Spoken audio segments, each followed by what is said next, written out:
I've got my needle nose pliers. See if I can get this thing picked up.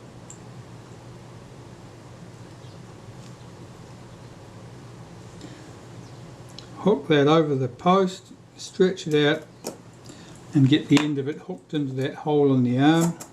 So that's in the latched position. As soon as the shutter starts to move, the flash sync mechanism runs down. So that's good. Yeah, X and here. Something's not right here. I'm not able to move this button, and I think it must be trapped underneath. Let me loosen off this retaining ring again.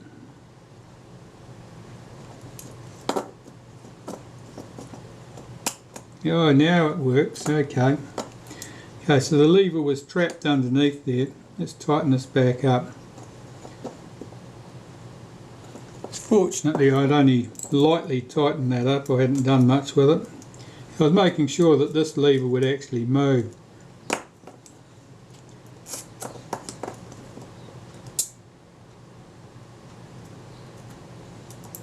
Oh yes, that's held back there, isn't it? Yep.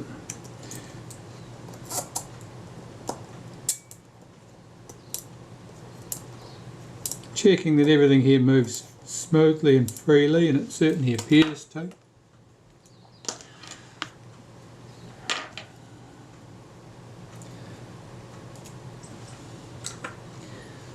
Now I'll just put a wipe of molybdenum paste through the pivot of this lever.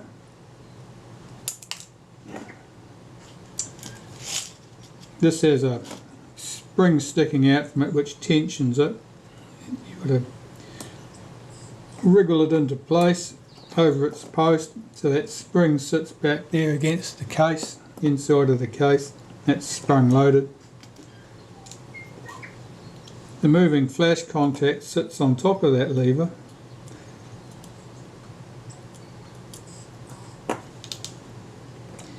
We cock that, that's arming the action for the flash sync. Get this lever in position.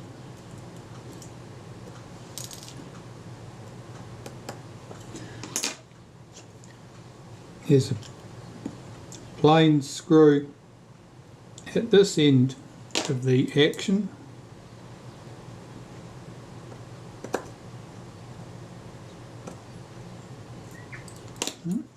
Doesn't want to start for one reason or another. Let's try again.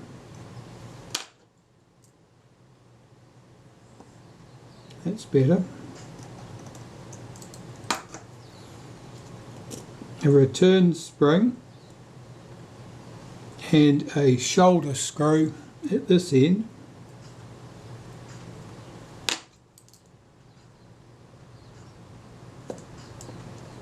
To make sure that that spring revolves freely around the shoulder of that screw, that it's not trapped underneath it. That's good. Tighten those two screws up. And the tail of the spring I'll need to lift back behind the arm here now.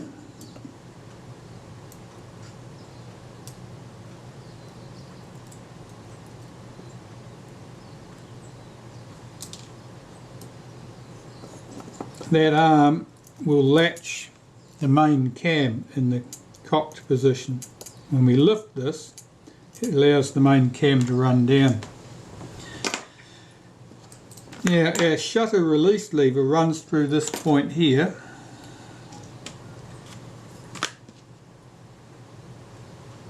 Here it is. I'm just going to give that the briefest of wipes of molybdenum paste. That runs right through the back of the case here, and I've got to get its spring tucked in. You've got to make sure it's underneath this lever so that it lifts it up, and tuck the end of this spring down inside the edge of the case there like that. So that's correctly positioned now. The main cam. This is the main drive cam. This is all clean at the moment, so I've got to put some molybdenum paste on there before I do that, I'll just put a wipe of molybdenum paste on this arm. That's the latch that holds the cam in the closed position.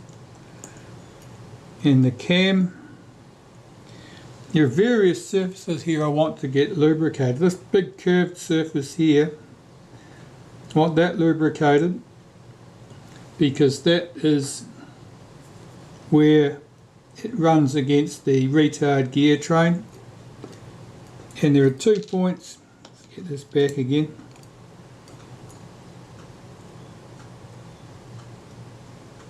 Here and here are where it picks up the blade actuating ring and shifts it in order to open the blades. So that's sitting in the rest position at the moment, back against the post. Here's its spring. Now this spring caught my attention when I took the shutter apart, because typically they are liberally coated with graphite grease when you see them, and they are tired.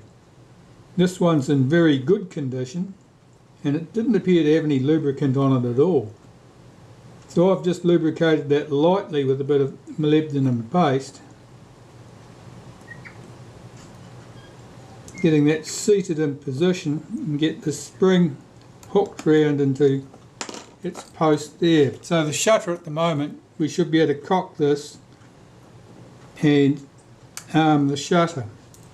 Now the release would fire it here and the shutter fires, and that fired, it went smoothly, went very promptly, no problem there at all. I'm just going to check a few screws while I'm at this stage to make sure that nothing has been forgotten. That all looks good. And that one there, that's snug. Okay, so the shutter at this stage is ready to have the retard gear train fitted. So I'll cock that, cock this. That brings this cam away from the retard gear train, which allows me to fit this in position. There are 2 screws. This one with a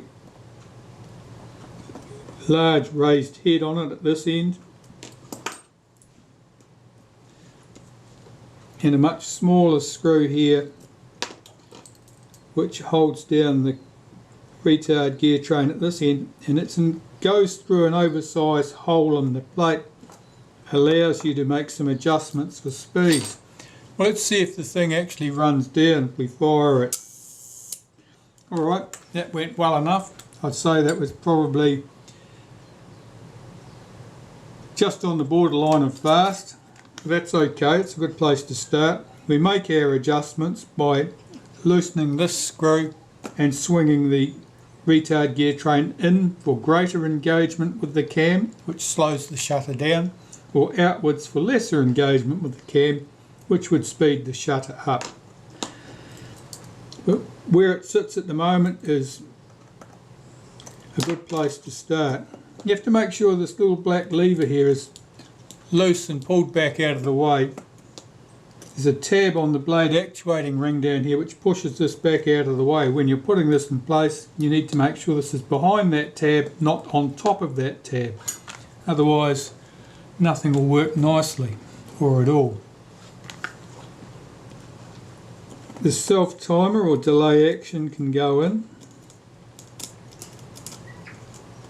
Both of these speed trains I have cleaned in Naphtha in the ultrasonic cleaner, and I've lubricated them with graphite powder.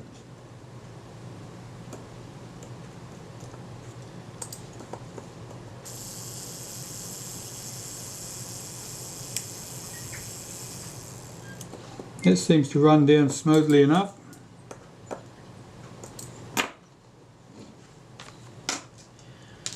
We're running out of pieces to put back in the shutter now, which is good.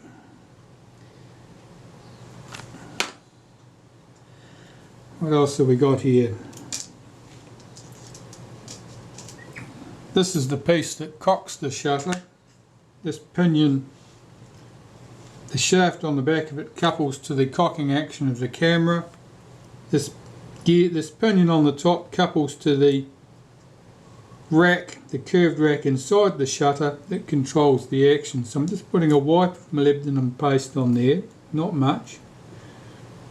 Just want that to be revolving there freely, smoothly. That looks good.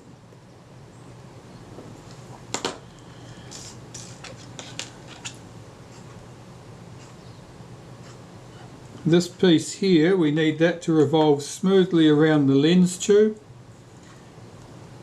and the cam, it needs to be able to lift this piece up as it comes around, and obviously the gear teeth there need to be moved smoothly too. So normally I just give it a wipe around the inside and a wipe around the outside.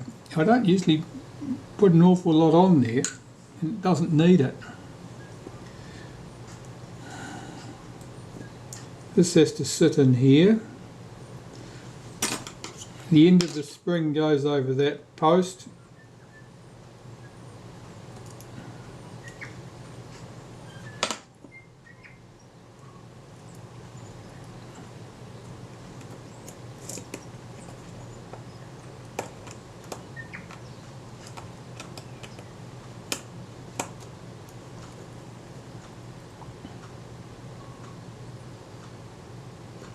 I think that's correct. Get that tab in there. Now there's a small latch here that holds the shutter in the cocked position. Now this, someone's buggered around with this. There's a munch mark right here, and on the opposite side someone has bent the end of this with a pair of pliers or something. I'm not convinced that that's the correct shape in that case, because I can't think of any good reason for that to be altered. So I'm just going to sort through my spares and find another one that hasn't been improved, and we'll use that instead. Well, here's the one from the camera, complete with its munch marks at the end. And here's another unmolested one.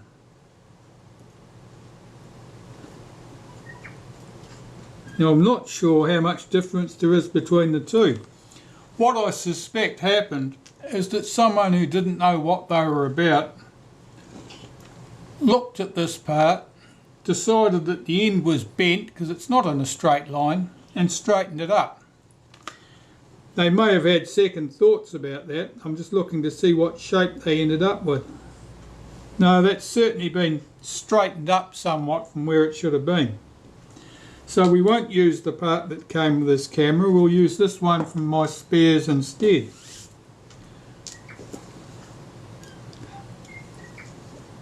This is always a bit entertaining to get this thing into place.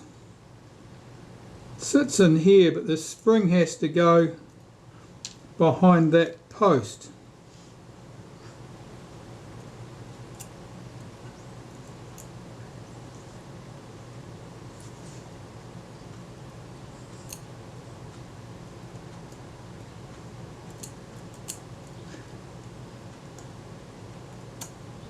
See if I can get this.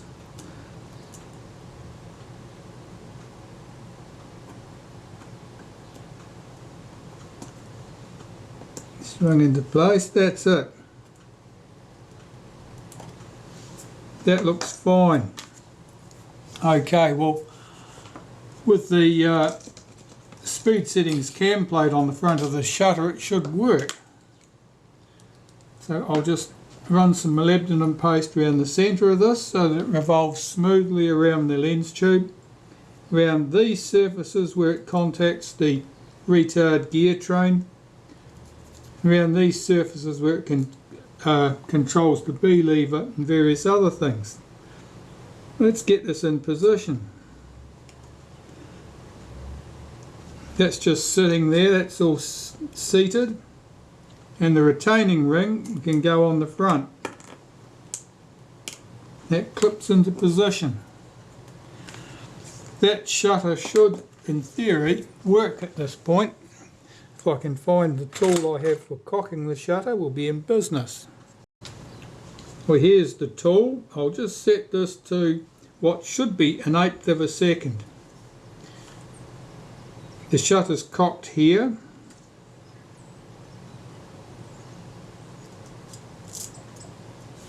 And released here.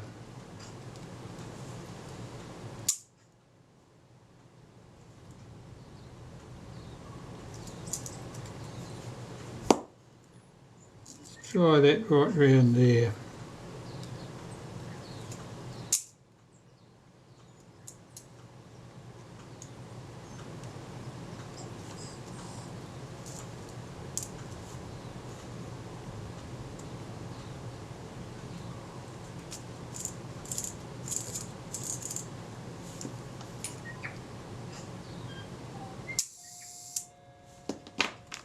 Here we go. I better get that door.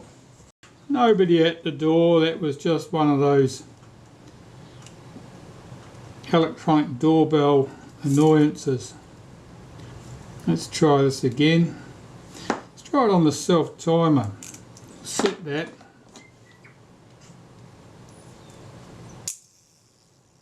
Is that going to run down? Didn't sound like it.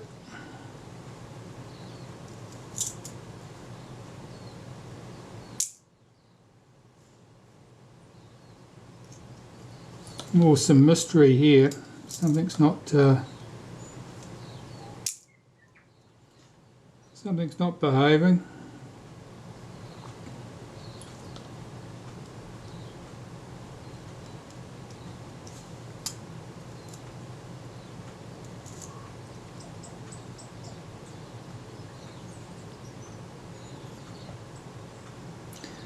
Oh, I think there's a bit of a trick to this from memory.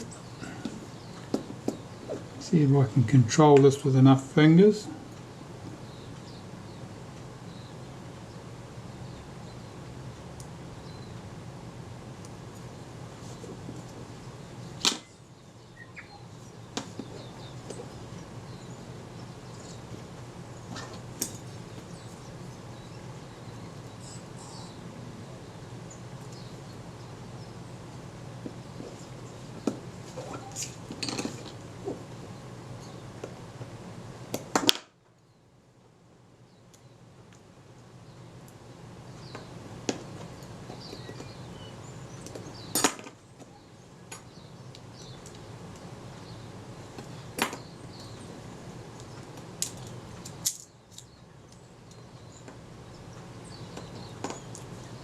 Yeah, something is not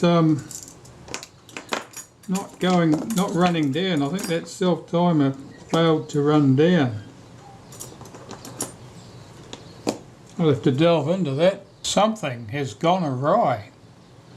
I don't know what happened, but that diaphragm just flew to pieces.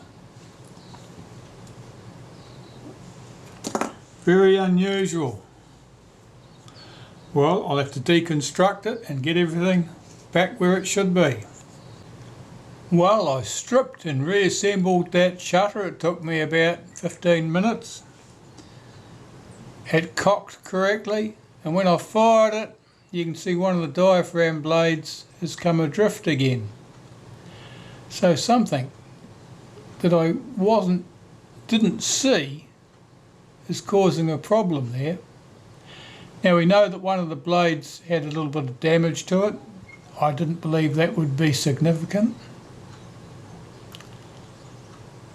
But certainly something is causing a problem with that diaphragm. And I don't know whether that blade flew out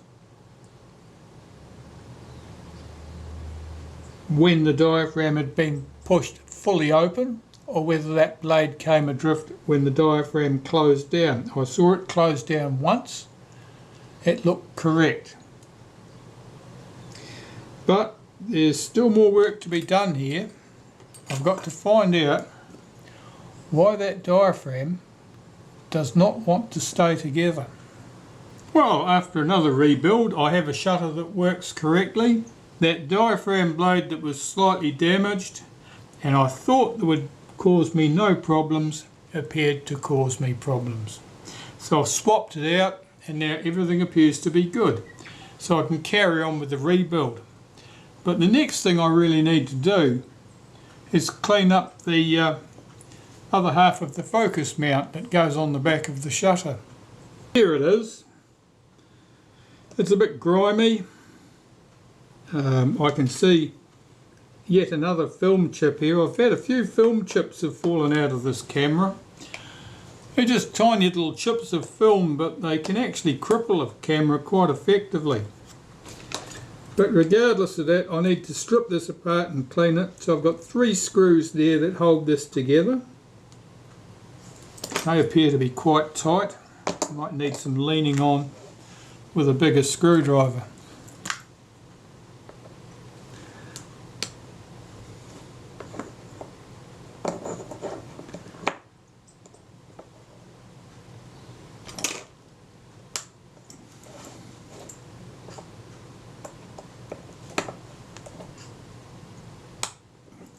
Okay, they're cracked loose.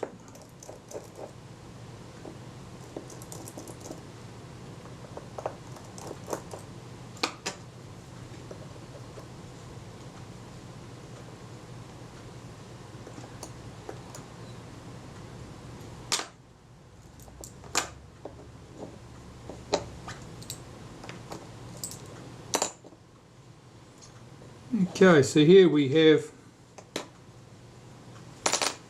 3 major pieces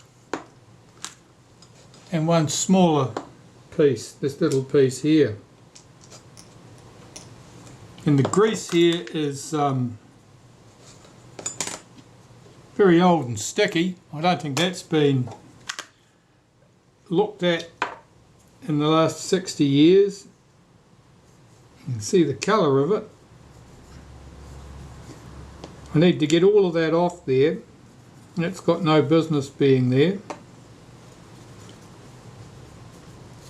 And I'll lubricate that lightly with some synthetic grease when I've got it all clean. You can see I've got my work cut out for me getting that muck off.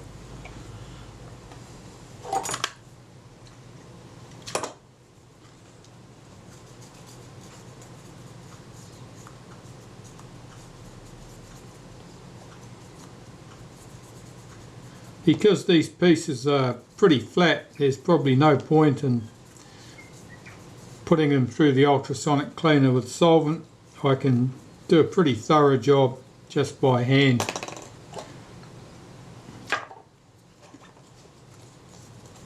And quicker in this case.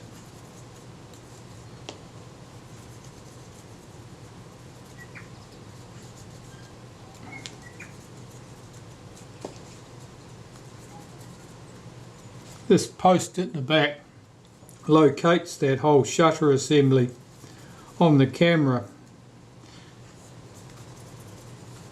so that the shutter is in no danger of rotating.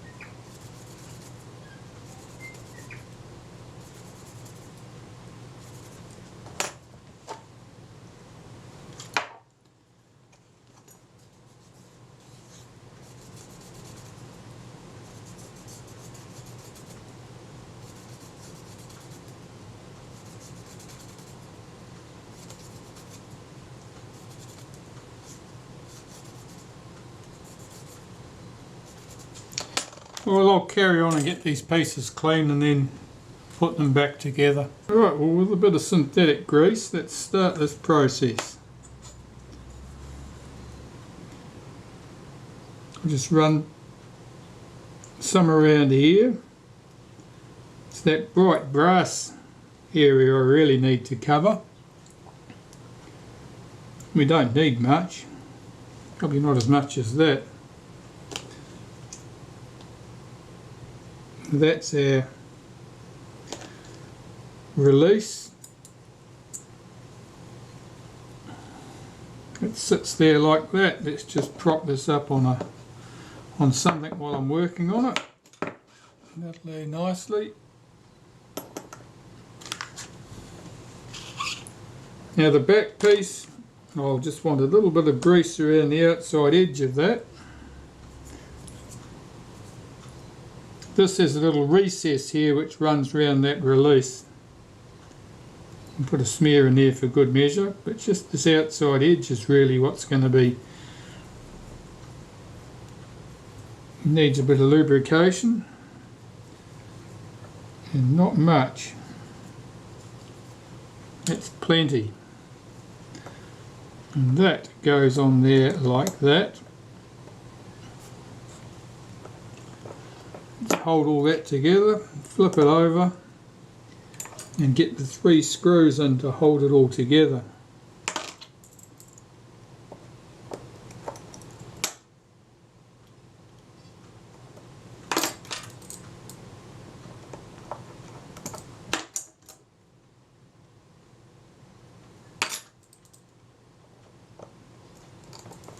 Check that moves freely, it does.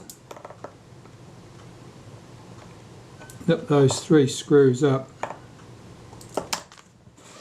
Now you could probably just about use anything for lubricant in that position. A helical grease wouldn't hurt. You don't need a high viscosity, you just need it to be moved smoothly. That appears good. Now what else do we need here?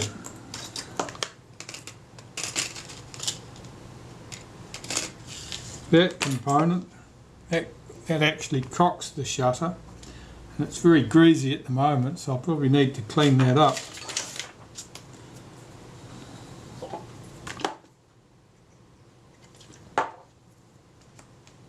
The front rings on the shutter I can put in place once this is all on the camera, and I can adjust my speeds and so forth at that point.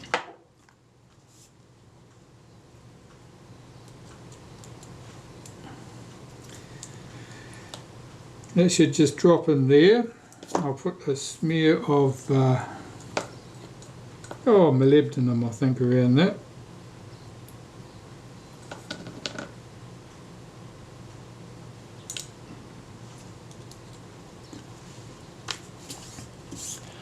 And the shutter would fit to this.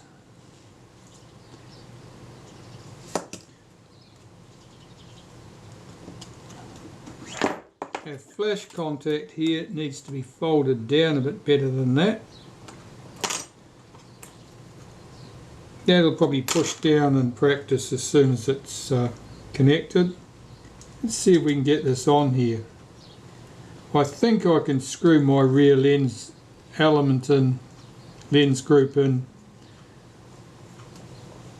from the outside. We'll find out. Now let's get this lined up.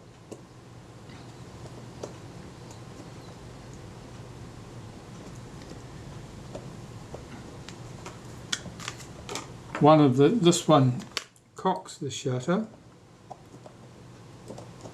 It's not lined up with the shaft yet.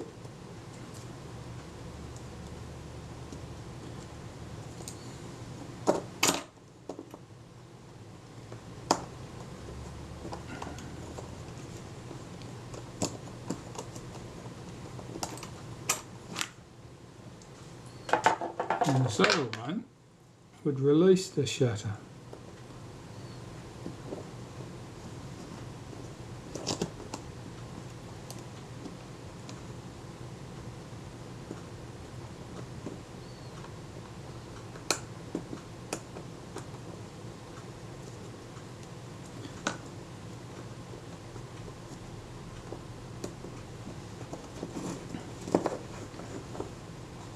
They're not coupling, I'm not sure why.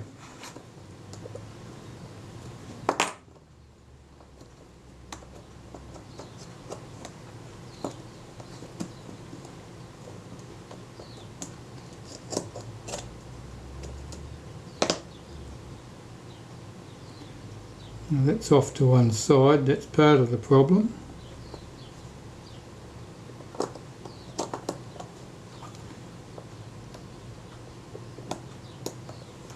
There we go. So they should be pretty much coupled now. This should cock the shutter. It does.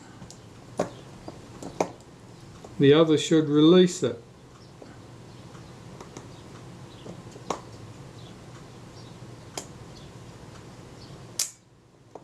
That seems to work. I'll put those screws in there to hold that all together.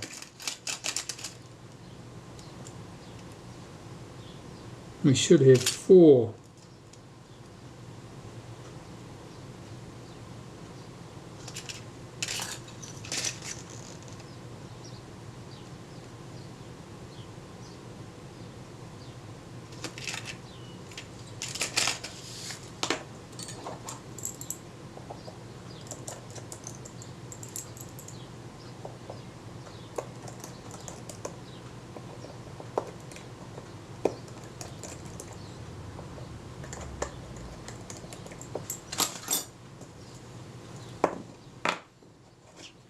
I'll check that the action is smooth. Certainly cocks smoothly enough. And when it releases, that looks good too. If we put that to a slow shutter speed, let's just set that to about 1 second. See if that behaves.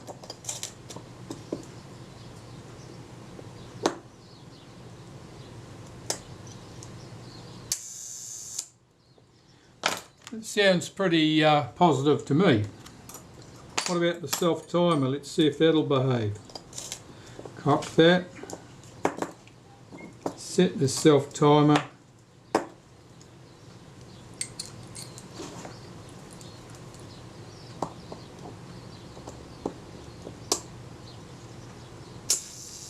Self-timer's running down.